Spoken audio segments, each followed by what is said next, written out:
మరి దేవుని యొక్క పిల్లలందరికీ క్రీస్తునామం పేరిట శుభములు వందనములు తెలియజేస్తున్నాను.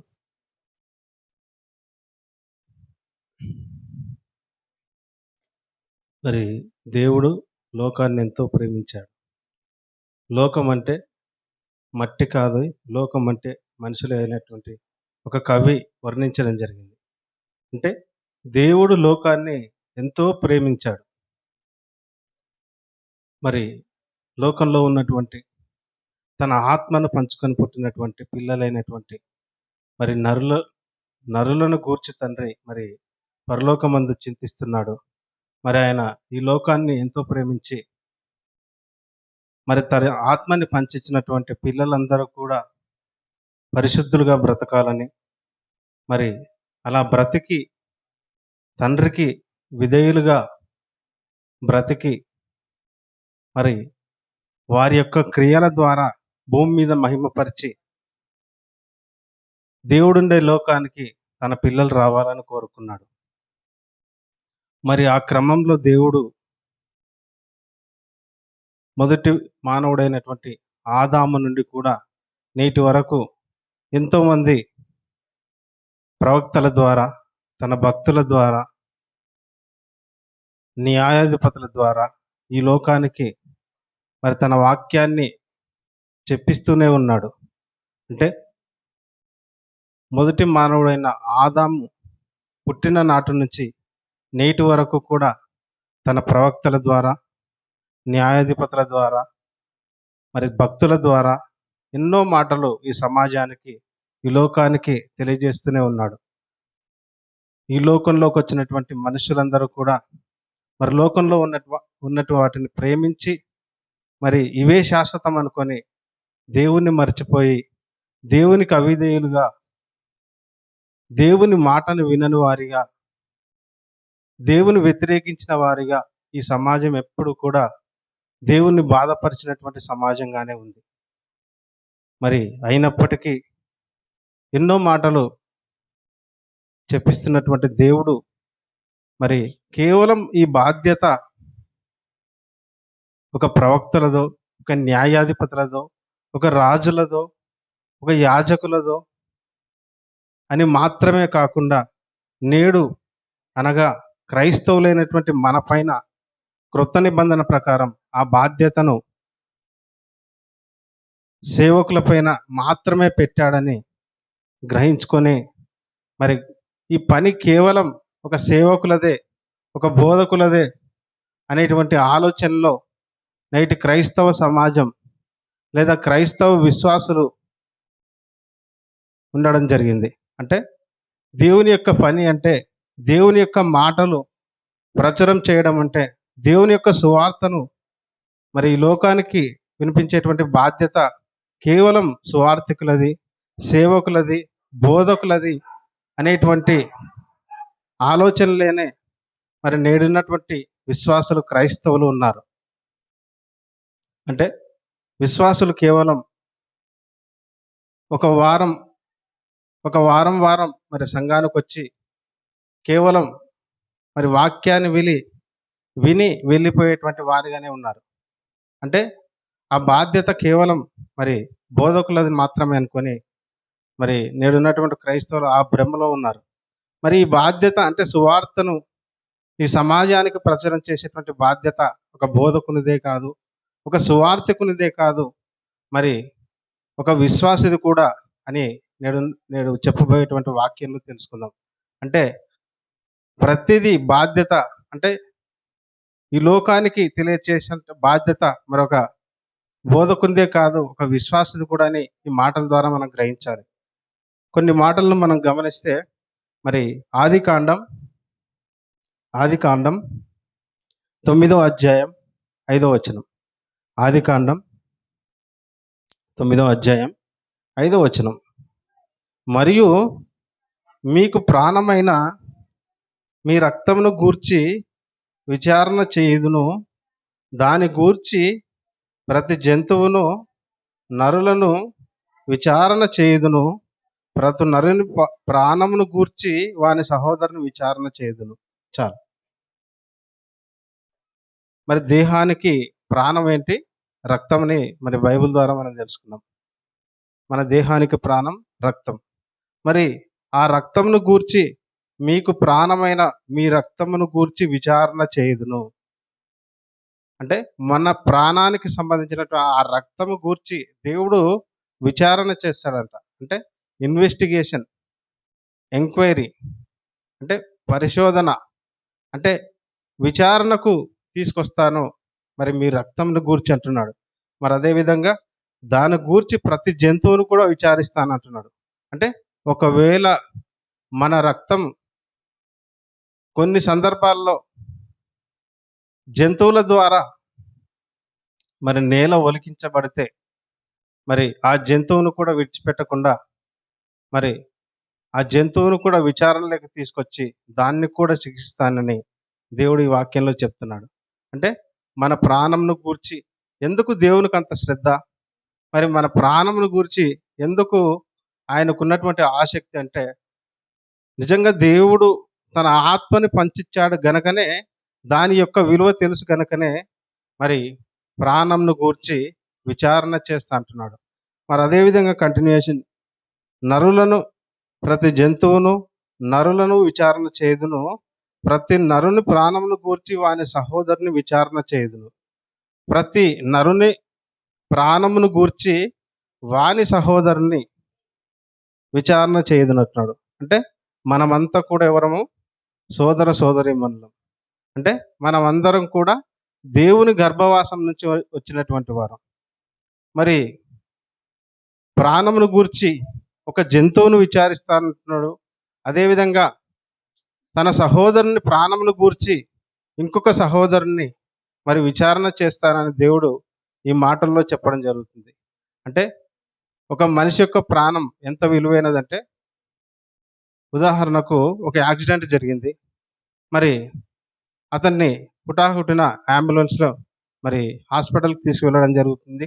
మరి డాక్టర్లు కూడా ఎంతో త్వరగా వచ్చి తన ప్రాణాన్ని రక్షించాలని ఇంజెక్షన్స్ ద్వారా, మరి ఆపరేషన్ ద్వారా, అంటే ప్రాథమిక చికిత్స ద్వారా అతని యొక్క ప్రాణాన్ని కాపాడడానికి మరి శతవిధాల ప్రయత్నాలు చేస్తారు. మన బంధువుల మన బంధువులకు ఏదైనా జరిగినప్పుడు దాని యొక్క ప్రాణం విలువ తెలుస్తుంది. అంటే దేవుని యొక్క ఆత్మ ప్రాణం యొక్క విలువ ఎంత గొప్పదంటే, ఈ లోకంలో ఉన్నటువంటి సర్వ సంపదలు తీసుకొచ్చిన దేవుని యొక్క ఒక నరుని ఆత్మకు సమానం కావని చెప్పొచ్చు. అంటే ఈ లోకంలో ఉన్నటువంటి సంపద అంటే మనం అనుకుంటున్నటువంటి బంగారం కావచ్చు, మరి మనం అనుకుంటున్నటువంటి వజ్ర వైడూర్యాలు కావచ్చు, మనం అనుకుంటున్నటువంటి ధనము కావచ్చు, మరి ఈ ప్రకృతిలో ఉన్నటువంటి సర్వ సంపదలు కూడా మరి దేవుడు పంచిచ్చిన ఆత్మకు సమానం కావు గనకనే, దాని యొక్క విలువ తెలుసు గనకనే దేవుడు మరి ప్రతి ఒక్క నరుని ఆత్మను గూర్చి విచారణ చేస్తానంటున్నాడు. కనుక ఆయన పంచిచ్చినటువంటి ఆత్మ ఎంతో విలువైనదని ఆయనకు తెలుసు గనక ప్రతి నరుని గూర్చి, ప్రతి సహోదరుని మరి ప్రాణాన్ని గూర్చి, ప్రతి సహోదరుని రక్తమును గూర్చి విచారణ చేస్తానంటున్నాడు. మరి మొట్టమొదటిగా మరి భూమి మీద తన సహోదరుని రక్తాన్ని చిందించినటువంటి కయీను సందర్భాన్ని మనం ఆలోచిస్తే, మరి అదే ఆదికాండం 4వ అధ్యాయం 9వ వచనం. అదే ఆదికాండం 4వ అధ్యాయం 9వ వచనం. యెహోవా నీ తమ్ముడైన హేబేలు ఎక్కడున్నాడని కయీనును అడగగా, అతడు నేను ఎరుగను, నా తమ్మునికి నేను కావలివాడనా అనెను. అప్పుడు ఆయన, నీవు చేసిన పని ఏమిటి? నీ తమ్ముని రక్తం యొక్క స్వరము నేలలో నుండి నాకు మొరపెట్టుచున్నది. చాలు. యెహోవా నీ తమ్ముడైన హేబేలు ఎక్కడున్నానని కయీనును అడగగా, అతడు నేను ఎరుగను, నా తమ్మునికి నేను కావలివాడనా అనెను. అంటే మరి ఆదాము హవ్వను సృష్టించిన తర్వాత మరి దేవుడు వద్దని చెప్పినటువంటి ఆ పండుని తిన్నాక వారు దేవుని సహవాసం నుంచి దూరం అయిపోయారు. అప్పటి నుంచి కూడా మరలా ఎప్పుడు వారితో ఆ సాయంత్రం పూట, చల్ల పూట మరి మాట్లాడినట్టుగా బైబిల్‌లో ఎక్కడా కనపడదు. కానీ మరి కయ్యూను హేబేలు ఇద్దరు అన్నదమ్ములుగా చిన్నప్పటి నుంచి పెరిగారు. మరి పొలాలకు వెళ్ళారు. అదేవిధంగా పెద్దవారైనప్పటికీ ఆ సందర్భం వచ్చేంత వరకు కూడా దేవుడు వారిని పలకరించలేదు. ఎప్పుడొచ్చాడు కయ్యూను దగ్గరికి? తన తమ్ముని యొక్క ప్రాణాన్ని తీసినప్పుడు, తన తమ్ముని యొక్క మరి ప్రాణాన్ని, రక్తాన్ని ఒలికించినప్పుడు దేవుడు కయ్యూను దగ్గరకొచ్చి మాట మాట్లాడుతూ, మరి నీ తమ్ముడైన హేబేలు ఎక్కడున్నాడని కయ్యూనుని అడగగా, అంటే దేవునికి తెలియదేనా అతని ప్రాణం కయ్యూను తీశాడని? తెలుసు. కానీ అయినప్పటికీ మరి దేవుడు కయ్యూను దగ్గరకొచ్చి, నీ తమ్ముడైన హేబేలు ఎక్కడున్నాడని కయ్యూనుని అడగగా, అతడు నేనెరుగను, నా తమ్మునికి నేను కావలి వాడనా అన్నాడు. అంటే ఎంత అహంకారంతో, మరి తలబిరుస్తనంతో మరి కయ్యూను సమాధానం చెప్తున్నట్టుగా కనపడుతుంది.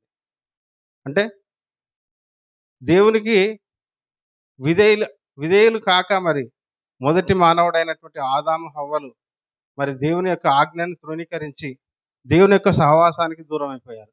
అదేవిధంగా వారి గర్భవాసాన పుట్టినటువంటి మరి కయ్యూను తన తమ్ముడైనటువంటి హేబేలు రక్తాన్ని కళ్ళజూశాడు. మరి అప్పుడు ఆయన, నీవు చేసిన పని ఏమిటి?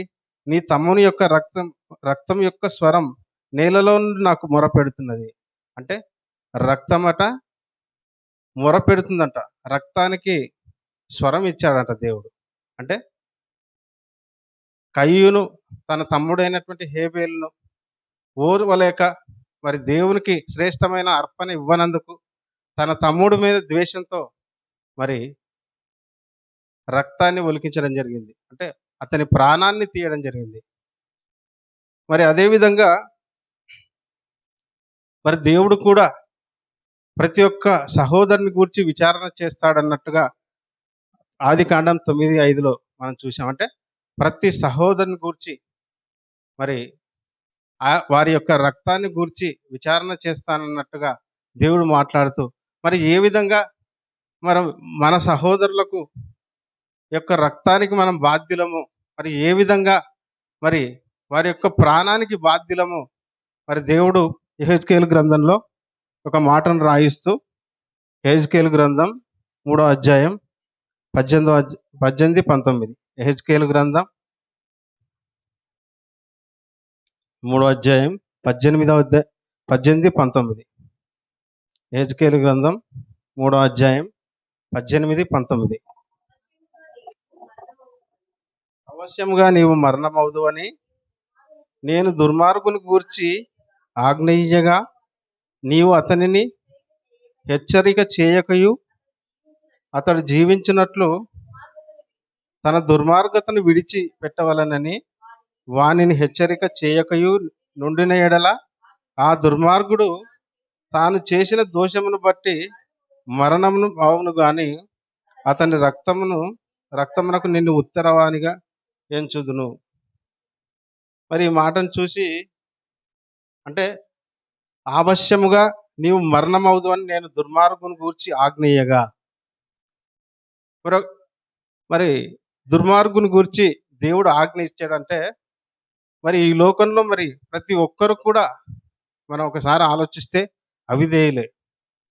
నేటి క్రైస్తవులు పరిశుద్ధ జనంగా ఉన్నప్పటికీ మరి అన్యులుగా ఎంతోమంది దుర్మార్గులుగా, దేవునికి అవిధేయులుగా, మరి దేవుడు తన లేఖనాల ద్వారా ఎన్నో సందర్భాల్లో మరి ఆయన ఇచ్చినటువంటి గ్రంథాల్లో రాయించడం జరిగింది. అంటే దేవునికి వ్యతిరేకంగా బ్రతికితే ఒక నరుని యొక్క జీవితం ఏ విధంగా ఉంటుందో మరి దేవుడు చెప్పడం జరిగింది. అంటే ఆజ్ఞల రూపకంగా దేవుడు ఈ సమాజాన్ని హెచ్చరించడం జరిగింది. మరి ఈ మాటలను మరి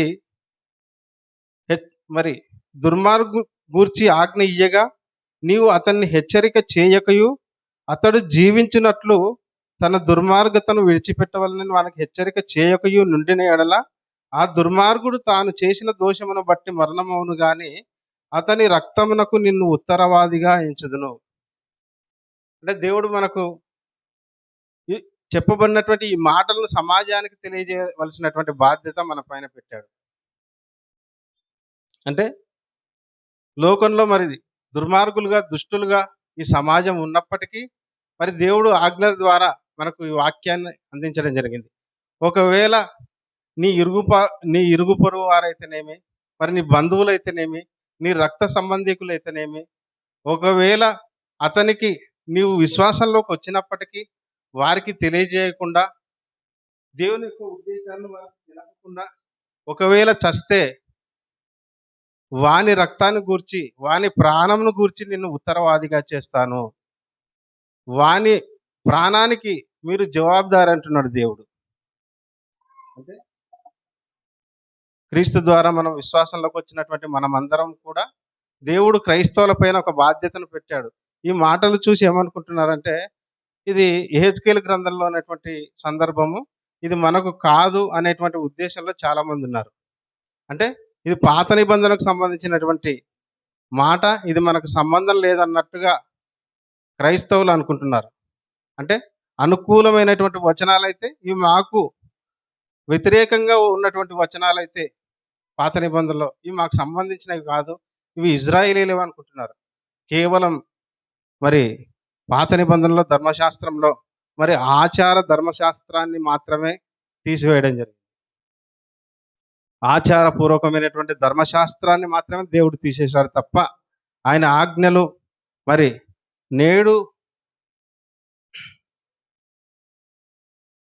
నాడు నేడు ఎప్పుడు కూడా దేవుని యొక్క ఆజ్ఞలు శిలాక్షరాలు.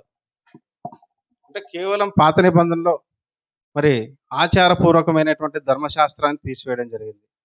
గనుక ఆయన మాటలు ఎప్పుడు కూడా శిలాక్షరాలు.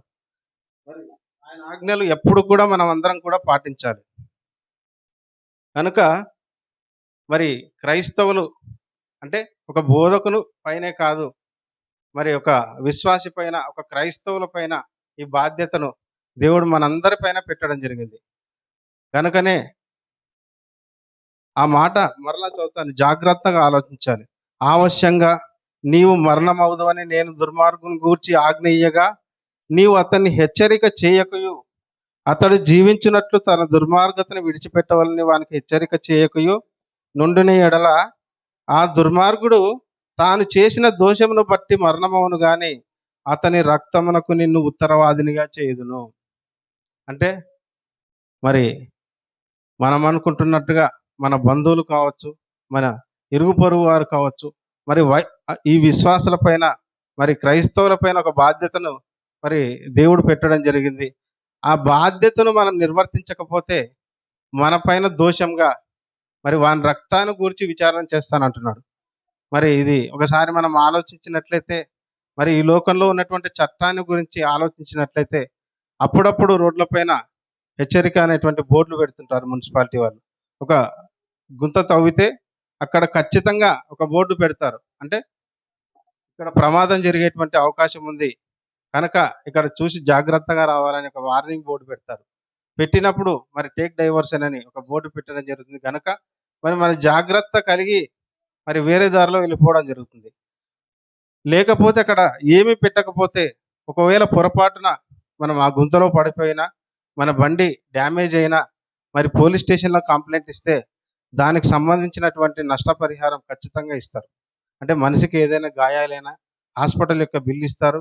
మరి అదేవిధంగా నీ బైక్ ఏదైనా డ్యామేజ్ అయినా, నీ వెహికల్ ఒక వాహనం డ్యామేజ్ అయినా కూడా ఖచ్చితంగా మరి దాని యొక్క రుసుమును మనకు అందరికీ చెల్లిస్తారు. గనుక దేవుడు కూడా ఒక హెచ్చరిక చేస్తున్నాడు సమాజానికి, ఒక మరి మనందరికి కూడా విశ్వాసులకు, మరి నీ సహోదరుని గురించి ఖచ్చితంగా మనం అందరం కూడా మరి ఈ సమాజానికి వాక్యాన్ని తెలియజేయాల్సినటువంటి బాధ్యత ఒక బోధకులదే కాదు, మరి ఒక విశ్వాసది, ఒక క్రైస్తవులది కూడా అని మనం తెలుసుకోవాలి. వాడు అంటే ఏమీ తెలుసుకోకుండా ఒకవేళ నీ బంధువులో ఉన్నటువంటి వ్యక్తి కానీ, ఒక స్త్రీ కానీ చనిపోతే, మరి నువ్వు తన జీవిత కాలంలో ఎప్పుడు కూడా తన ప్రార్థనకు తొలగరాకపోయినా, మరి మీ ఇంటి దగ్గర ఉన్నటువంటి సభలకు తొలగరాకపోయినా, మరి వారికి ఒక వాక్య రూపకంగా ఒక ప్యాంప్లెట్ ఇవ్వకపోయినా, అంటే మన బంధువులకైతే మనం చెప్పేటువంటి అవకాశం ఉంది కానీ, మరి వేరే కులస్తులు కావచ్చు, వేరే మరి ఇతర మతాల వాళ్ళు కావచ్చు, వారికి చెప్పేటువంటి అవకాశం ఉండదు. కనుకనే మనం అక్కడక్కడ పోస్టర్లు అతికించడం జరుగుతుంది. ఖచ్చితంగా చూస్తారు. తన జీవితంలో కనీసం ఒక్కసారైనా కూడా యేసుక్రీస్తు పేరు తెలియనటువంటి వాళ్ళు ఎవ్వరు కూడా ఉండరు. కనుక మనం సాధ్యమైనంత వరకు మరి మన ఇరుగు పొరుగు వారికి కావచ్చు, మన బంధువులకు కావచ్చు, ఖచ్చితంగా దేవుని వాక్యాన్ని వినిపించేటువంటి ప్రయత్నం మన జీవితంలో చేయాలి. లేకపోతే ఖచ్చితంగా వాడు చస్తే వాడు నరకానికి పోతాడేమో గాని, వాడు చావడం వల్ల మీరందరూ కూడా మరలా దేవునికి జవాబుదారీగా, దేవునికి ఉత్తరవాదిగా వాని ప్రాణాన్ని గూర్చి మీరు సమాధానం చెప్పేటువంటి ఆ దోషం మీ మీద ఉంటుంది గనక, మీరందరూ కూడా ఖచ్చితంగా మరి ఈ పని సువార్త అనేటువంటిది ఒక బోధకుందే కాదు, మా పైన ఉంది అని కూడా మనం అందరం కూడా గ్రహించుకోవాలి. మరి అదే అదే అధ్యాయం 19వ వచనం. యెహెజ్కేలు గ్రంథం 3వ అధ్యాయం 19. యెహెజ్కేలు గ్రంథం 3వ అధ్యాయం 19వ వచనం.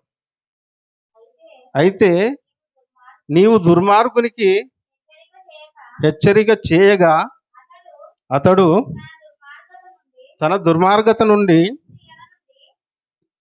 దుష్క్రియల నుండి మరలని ఎడల అతడు తన దోషమును బట్టి మరణమవును గాని నీవు తప్పించుకొందువు. ఏమంట?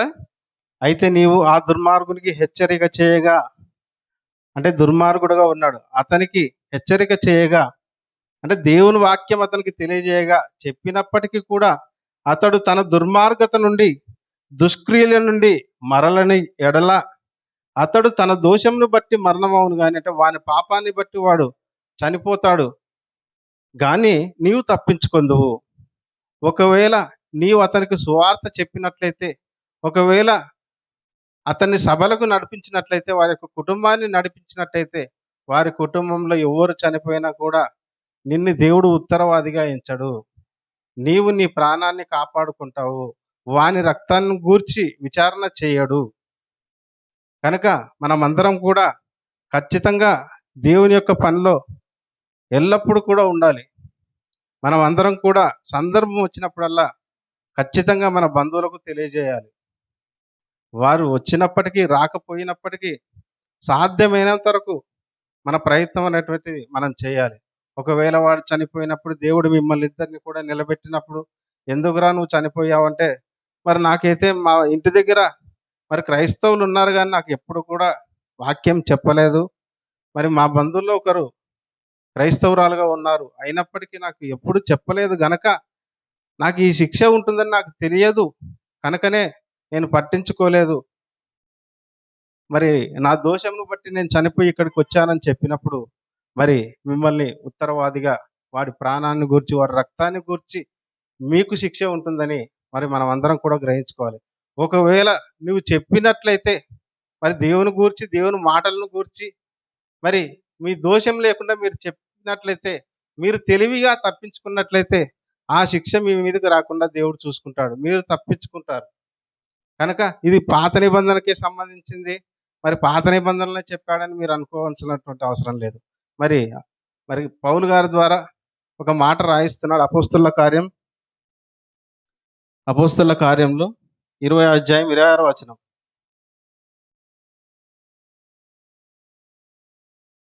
అపోస్తలుల కార్యంలో 20వ అధ్యాయం 26వ వచనం. కాబట్టి మీలో ఎవరి నాశనం విషయమైనను నేను దోషిని కానని నేడు మిమ్మల్ని సాక్ష్యం పెట్టుచున్నాను. దేవుని సంకల్పం అంతయు మీకు తెలుపకుండా నేనేమీ దాచుకొనలేదు. చాలమ్మా. ఆ 2 అనేటువంటిది పుట్నోట్లో ఒక మాట ఉంటుంది చూడమ్మా. 2 అనేటువంటిది పుట్నోట్లో ఒక మాట ఉంటుంది. అందరి రక్తం విషయమే నేను నిర్దోషిని. అంటే పౌలు గారట, కాబట్టి మీలో ఎవరి నాశనం విషయమైనను నేను దోషిని కానని నేడు మిమ్మల్ని సాక్ష్యం పెట్టుచున్నాను. పౌలు గారు ఏమంటున్నారు? నేను దోషిని కాదు, ఎందుకంటే మీ అందరికి కూడా సువార్త చెప్పాను. అంటే మీ ప్రాణాన్ని గూర్చి, మీ రక్తం విషయమైనటువంటి విషయంలో నేను నిర్దోషిని అంటున్నాడు. అంటే ఒకవేళ మనలో ఎవరైనా చనిపోయారు అనుకోండి, మీ పాపంను బట్టి, మీరు దేవుని యొక్క అవిధేయతను బట్టి మీరు నరకానికి వెళ్తే మాకు సంబంధం లేదు. అంటే సువార్త అనేటువంటి బాధ్యత ఇక్కడ ఉన్నటువంటి మరి అన్నగారిదో నాదో కాదు. సువార్త అనేటువంటి బాధ్యత మరి క్రైస్తవులది, విశ్వాసులది, మనందరం కూడా గ్రహించుకోవాలి. అందుకే దీన్ని గమనించినటువంటి పౌలు గారు మీకు చెప్పకపోతే శిక్ష వస్తుందనేటువంటి ఉద్దేశంతోనే, కాబట్టి మీలో ఎవరి నాశనం విషయమైనను నేను దోషిని కానని నేను మిమ్మను సాక్ష్యం పెట్టుచున్నాను. ఒకవేళ దేవుడు నన్ను అడిగితే మరి వీళ్ళందరికీ ఈ ప్రాంతవాసులకు సువార్త చెప్పలేదంటే మీరందరినీ కూడా సాక్ష్యంగా పెడుతున్నాను. మరి ఎవరి రక్తం విషయం గురించి కూడా నేను దోషిని కాదు, నేను ఒక నిర్దోషిని అని చెప్పుకుంటున్నాడు. అంటే ఆయన సువార్త చేసి తెలివిగా తన పనిని ముగించుకొని తప్పించుకున్నాడు. అంటే దేవుని యొక్క విచారణలకు రాకుండా మరి ఆ ప్రాంతవాసులకు, ఆ ప్రజలకు, ఆ విశ్వాసులకు సువార్త చెప్పి తన బాధ్యతను నెరవేర్చాడు. అదేవిధంగా దేవుని యొక్క విచారణలోకి రాకుండా మరి ఆయన తప్పించుకోవడం జరిగింది.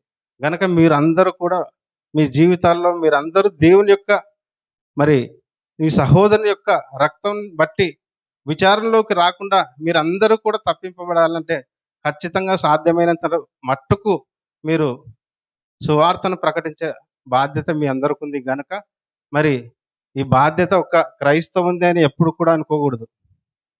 ఇంకొక మాటను చూద్దాం. యాకోబు పత్రిక 5వ అధ్యాయం 19-20 వచనం. యాకోబు పత్రిక 5వ అధ్యాయం 19-20 వచనం. యాకోబు పత్రిక 5వ అధ్యాయం 19-20 వచనం. నా సహోదరులారా, మీలో ఎవడైనను సత్యము నుండి తిరుగుపోయినప్పుడు మరి ఒకడు అతని సత్యమునకు మళ్లించిన ఎడల పాపిని వాని మార్గం నుండి మళ్లించువాడు మరణం నుండి ఒక ఆత్మను రక్షించి అనేక పాపములకు కప్పివేయనని తాను తెలుసుకోవాలను. అంటే మీరు సువార్త ప్రకటించడం ద్వారా వాడు రక్షింపబడేటువంటి అవకాశం ఉంది, వాడు ఆ ప్రమాదం నుంచి తప్పింపబడేటువంటి అవకాశం ఉంది. గనక ఒకవేళ మీరు సువార్త ప్రకటించకపోతే వాని యొక్క కుటుంబం గురించి, వాని యొక్క రక్తాన్ని గూర్చి, వాని యొక్క ప్రాణాన్ని గూర్చి దోషులుగా నిలబడేటువంటి అవకాశం ఉంది. మరి క్రైస్తవులు అందరూ అనుకుంటున్నట్టు మాకు సువార్తకి ఏ సంబంధం లేదండి, మరి మేము కేవలం విని ఆదివారం పూట ఒక పూట వచ్చిపోయేటువంటి వారమే, ఈ బాధ్యత ఒక సేవకులదే, ఒక పాస్టర్లదే అనేటువంటి ఆలోచనలో ఉన్నారు. కనుక ఒక మాటను చూపించి ముగిస్తాను. 1 పేతురు పత్రిక 2వ అధ్యాయం 9వ వచనం. 1 పేతురు పత్రిక 2వ అధ్యాయం 9వ వచనం. అయితే మీరు చీకటిలో నుండి ఆశ్చర్యకరమైన తన వెలుగులోనికి మిమ్మును పిలిచిన వాని గుణాతిశయములను ప్రచురం చేయు నిమిత్తము. మీరట చీకట్లో నుండి ఆశ్చర్యకరమైన తన వెలుగులోనికి మిమ్మల్ని పిలిచిన వాని గుణాతిశయములను. ఎవరు పిలిచారు మనల్ని? దేవుడు క్రీస్తు ద్వారా మనల్ని అందరినీ కూడా రక్షణలోకి పిలిచాడు. మరి దేవుని యొక్క గుణాతిశయములను ప్రచురం చేయబడి నిమిత్తము అంటే మీరందరూ కూడా దేవుని యొక్క ఉద్దేశాలను, దేవుని యొక్క లక్షణాలను, దేవుని యొక్క ఆవేదనను, దేవుని యొక్క ప్రేమను ఈ లోకానికి తెలియజేసేటువంటి మరి జనాంగంగా ఉన్నారు. మరి మిమ్మల్ని ఏర్పరచబడిన వంశం అంటున్నాడు, మరి రాజులైన యాజక సమూహం అంటున్నాడు, పరిశుద్ధ జనమును అంటున్నాడు, దేవుని సొత్తైన ప్రజలు అంటున్నాడు. దేవుడు మనకు నామకరణం చేసేటువంటి పేర్లు ఏంటంటే మీరు రాజులైన యాజక సమూహము, పరిశుద్ధ జనము, దేవుని సొత్తు అంటున్నాడు. మనం అందరం కూడా యాజక సమూహంగా ఉన్నటువంటి మనము, దేవుని సొత్తైన ప్రజలమైనటువంటి మనము అందరము కూడా మరి క్రీస్తు యొక్క గుణాతిశయములను, దేవుని యొక్క గుణాతిశయములను, క్రీస్తు త్యాగాన్ని ఈ లోకానికి ప్రచురం చేసేటువంటి బాధ్యతను ఒక సేవకుల మీదనే కాదు మన అందరిపైన మరి పెట్టడం జరిగింది. గనక ఈ అన్ని మాటలను బట్టి మనకు అర్థమయ్యేటువంటి ఒక విషయం ఏమిటంటే మీరు ఖచ్చితంగా మీ ఇరుగు పొరుగు వారికి ఖచ్చితంగా చెప్పాలి. లేకపోతే వాని ప్రాణాన్ని గూర్చి, వాని యొక్క కుటుంబాన్ని గూర్చి మరి మిమ్మల్ని కూడా దేవుడు విచారణలోకి తీసుకొస్తాడన్నటువంటి సంగతి మనం మర్చిపోకూడదు. ఒక క్రైస్తవులుగా, ఒక విశ్వాసిగా మరి ప్రతి ఒక్కరు పైన కూడా మరి బాధ్యత పెట్టాడు. మనందరం కూడా మరి దేవుని యొక్క గుణాతిశయములను ప్రచురం చేయబడే రాజకులైన యాజక సమూహము, మరి పరిశుద్ధ జనము, దేవుని సొత్తు అనేటువంటి పేర్లు నామకరణం చేశాడు. గనక మరి దేవుని యొక్క మాటలను ఈ లోకానికి తెలియజేసేటువంటి బాధ్యత మన అందరి మీద కూడా ఉంది. మరి ఒకవేళ మీరు ఎవరికైనా మీ ఇరుగు పొరుగు వారు కానీ మరి మీ బంధువులకు కానీ మరి మీ స్నేహితులకు కానీ సువార్త చెప్పకుండా ఒకవేళ వారు చస్తే ఖచ్చితంగా మిమ్మల్ని అందరినీ కూడా విచారణలోకి దేవుడు తీసుకోవడం జరుగుతుంది గనక ఈ మాటలను మనం అందరం గ్రహించి మరి ఎల్లప్పుడూ ప్రభు పనిలో ఉండాలని మీ అందరికీ హెచ్చరిస్తూ మరి దేవుడు ఇచ్చినటువంటి అవకాశాన్ని బట్టి దేవుని స్తుతిస్తూ మరి ముగిస్తున్నాను.